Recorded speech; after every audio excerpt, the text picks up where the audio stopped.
You know that feeling? It's maybe 3 p.m. on a Tuesday. Oh, I know it well. The The wall. wall, exactly. You're staring at some document or a textbook or even just a long email and you're trying to absorb it, but it feels like your brain is just wading through wet cement. Hmm. You read the same line 3 times and absolutely nothing sticks. And then right on cue, that little voice kicks in. The inner critic. Yeah, it says, I'm just not smart enough for this, or I'm too old to learn this new software, or my memory's just shot. I mean, we've all been there. It's a universal feeling. We tend to treat our intelligence like it's a shoe size. You're a size 9, you're always going to be a size 9. It feels fixed. Right, like the hardware we were born with is the hardware we're stuck with. Yeah. But today, we're looking at a source that argues that whole premise is, well, it's a lie. We are doing a deep dive into Limitless by Jim Kwik. And the core promise here is pretty radical, that you could actually upgrade your own human operating system. And upgrade is definitely the right word. This isn't just study harder. No, it's about fundamental changes to how you process information. Focus, memory, speed reading. But what makes this so compelling, to me at least, isn't just the techniques, it's where they came from. Yeah. This isn't some professor in an ivory tower. This methodology was born from a pretty traumatic reality. The origin story in the book is, it's intense. When he was just in kindergarten, Jim Kwik had a severe head injury. A traumatic brain injury, yeah. And this was before schools really knew how to manage that sort of thing. So he just fell through the cracks. He had serious learning difficulties, trouble focusing, all of it. And it wasn't just academic, it was the stigma. There's this heartbreaking moment he describes. Oh, the teacher. Yeah, a teacher actually points him out in front of the whole class and calls him the boy with the broken brain. Can you just imagine carrying that label around as a 5-year-old? It's devastating because it becomes a self-fulfilling prophecy. If an authority figure tells you your machinery is broken, why would you even try to turn it on? He struggled all the way through school, barely got into university, and then he just hit a complete wall. He actually passed out from exhaustion in the library, ready to quit. But that's when he had this big realization. The shift from what to how. Exactly. He realized that school teaches you math, history, science, the what, but it never, ever teaches you how to learn. There's no class called Operating Your Brain 101. Right. So he decided to hack his own biology.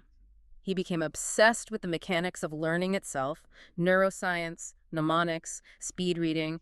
He didn't just fix his broken brain, he optimized it. And that's our mission today. We're going to decode that limitless model he built. We want to give you the tools to clear that fog.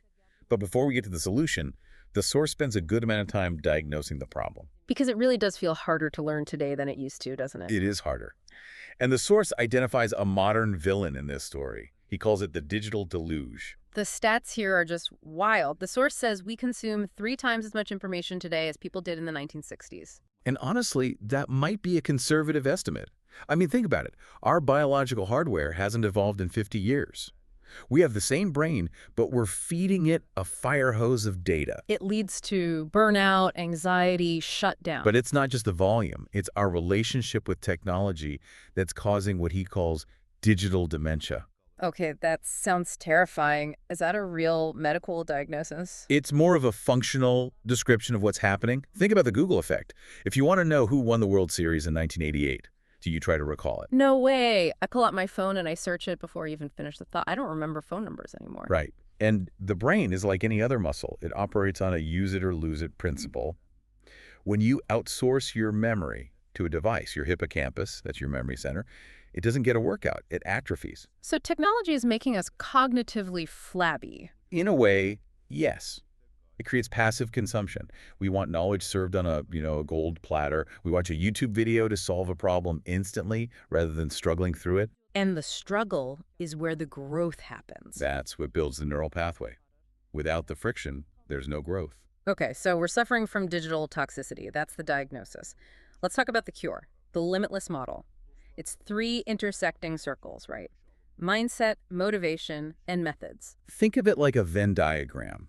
You need all 3 overlapping to really unlock your potential. All right, let's start with circle 1, the limitless mindset. This seems to be all about the stories we tell ourselves. The source calls them error codes. These are the internal scripts we all run. I'm not analytical. I'm bad with names. I don't have the language gene. I'm too old. That's the one I hear constantly. I'm 40. I can't learn Mandarin. It's huge. And these aren't just thoughts. They act like governors on your engine. If you believe your intelligence is a fixed bucket that can only hold so much, you subconsciously stop pouring. But the science proves that it's just wrong. We have to talk about neuroplasticity. Right.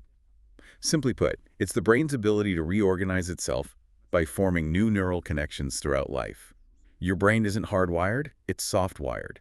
It changes shape based on what you do with it. And this doesn't stop at age 25. Nope. It happens until your final breath. The source brings up the London taxi driver study to prove this, which I found fascinating. It's a classic. To become a cab driver in London, you have to pass the knowledge. It's one of the hardest memory tests in the world. You have to memorize 25,000 streets and 320 routes. 25,000 streets. I mean, I get lost going to the grocery store. It takes years to study for, but here's the kicker. Scientists scanned their brains before and after, and they found that the posterior hippocampus, that memory center again, had physically grown. It was larger and denser. So the brain literally got swole. Exactly. It's like doing bicep curls for your mind. It busts the IQ myth and it busts the 10% myth. You have all the hardware, you just need to run the right software. So for you listening, the first step is an audit. You have to ask, what is the specific lie I'm believing about my own brain? But of course, just believing you can learn isn't enough. Right, I can believe I'm Mozart, but if I never sit at a piano, nothing happens. Which brings us to circle 2, limitless motivation.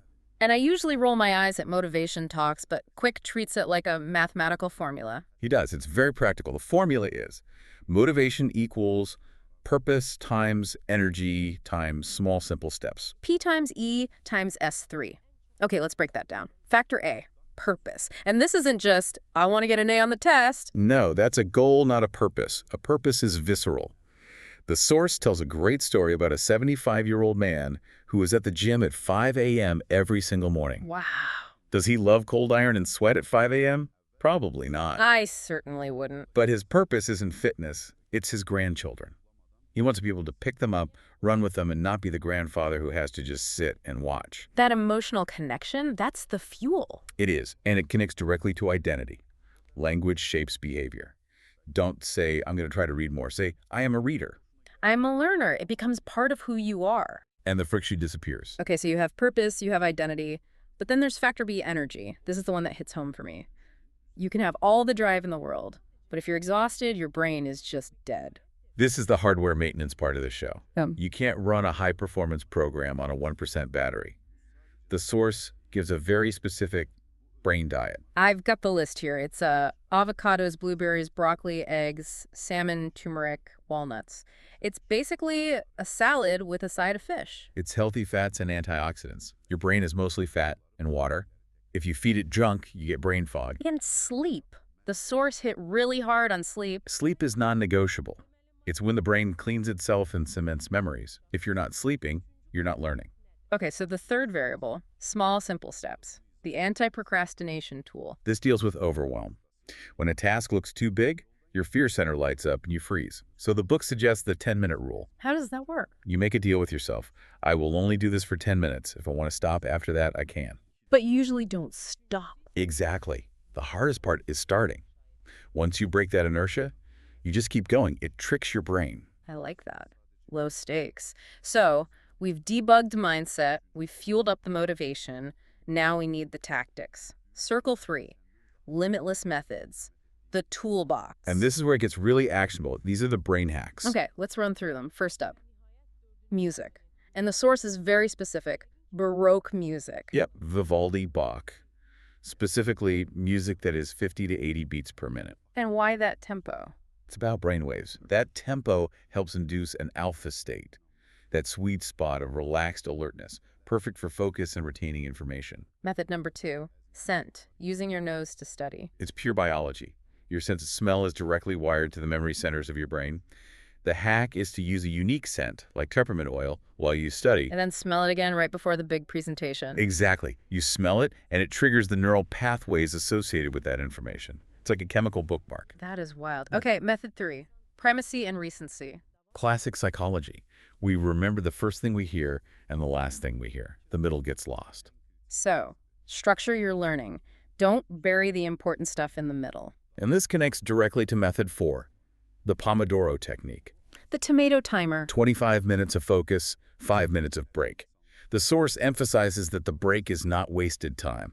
It's settling time. Like letting concrete set. Precisely. If you break a long study session into 6 Pomodoros, you get 6 starts and 6 ends. You maximize that primacy and recency effect. All right, method 5 is active recall. This one hit me hard because I'm guilty of just rereading my notes. Rereading is one of the least effective ways to learn. It just creates familiarity, not mastery. Active recall is closing the book and forcing yourself to write down what you remember. It should feel hard. That strain is your brain building the muscle. Combine that with spaced repetition reviewing for 10 minutes a day for a week is way better than cramming for 70 minutes on Sunday. Okay, method 6 is for people who say they have a bad memory, the memory palace. This is how memory champions do it. Our brains evolved to remember places and things, not abstract words. So if I need to remember a grocery list, milk, eggs, spinach, I don't just repeat the words. No, you take a location you know well, like your house, and you place the items there, but you make them absurd. The weirder the better, right? Emotion and absurdity make things sticky. So you imagine a giant chicken guarding your front door. That's eggs. Maybe I slip on a giant puddle of milk in the hallway. Exactly. You walk through that mental house, and you will not forget the chicken. Yeah. It uses your brain's massive visual processing power. Finally, method 7. This is Kwik's signature skill, speed reading. And the barrier here is something most of us don't even realize we do. Subvocalization. The little voice in your head reading along. Yes. Your speaking speed is maybe 150 words per minute, but your brain can process visuals much, much faster. That little voice is a bottleneck. So how do we shut it up? You use a visual pacer, your finger. It feels so elementary school. It does, but it works. Run your finger under the line you're reading. Your eyes are evolved to track movement. It pulls you through the text just fast enough that the inner voice can't keep up. You're forcing your brain to switch from auditory to visual processing. And the source claims this can boost your reading speed by 25 to 50% almost immediately. Wow. When you combine all these, the mindset, the motivation, the methods, it feels less like we're broken and more like we've just been using the wrong user manual all this time. That's the ultimate takeaway. Genius isn't born, it's built. It's a process. And once you learn how to learn, you can apply that to anything. It's the master key.